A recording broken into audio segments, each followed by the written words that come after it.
ప్రాణం పెట్టి పనిచేశా అని కోడుమూరు వైసీపీ సీటు ఆశించినటువంటి సంధ్య విక్రమ్ కుమార్ ఆవేదన వ్యక్తం చేశారు. ఇక 5 సంవత్సరాలు రోడ్డుపైనే ఉన్నాము. ఇక కుటుంబాన్ని సైతం పక్కన పెట్టి ఓ విషయం కోసం ప్రతి ఒక్కరి ఆత్మగౌరవం కోసం పనిచేశాము. కానీ ఈ రోజు దేవుడు నాకు నా కుటుంబానికి రోదన మిగిల్చాడు. ఇప్పటికీ కూడా దేవుణ్ణి హర్షణను జగన్ను నమ్ముకొని కోడుమూరు నియోజకవర్గం ఈ రోజు సర్వం కోల్పోయిందని సంధ్య విక్రమ్ కుమార్ ఆవేదన వినిపించారు.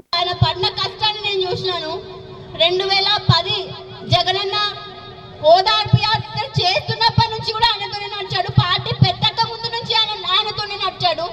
2011లో పార్టీ జెండాని ఎవరు పట్టుకోలేదు కోడుమూరు నియోజకవర్గంలో. చాలా యవ్వనస్తుడు అప్పటి నుంచి ఆయన జెండాని ఆయన ఎజెండాని ఈ నియోజకవర్గంలో మోసిన ఏకైక వ్యక్తి ఎవరైనా ఉన్నారంటే కేవలం సంధ్య విక్రమ్ కుమార్ మాత్రమే. ఆయన కుటుంబాన్ని ప్రేమించే దానికన్నా పార్టీని ఎక్కువగా ప్రేమించాడు. నా బిడ్డల్ని ప్రేమించే దానికన్నా ఈ ప్రజల్ని ఎక్కువగా ప్రేమించాడు. మాకన్నా మీ అందరిని ఎక్కువగా ప్రేమించాడు. ఇప్పుడున్న ఎమ్మెల్యే కోట్లు కూడా పెట్టుకోవడంలో బిజీగా ఉంటే పార్టీని నిలబెట్టింది సంధ్య విక్రమ్ కుమార్. ప్రత్యర్థి పార్టీని నోరెత్తకుండా చేసింది సంధ్య విక్రమ్ కుమార్.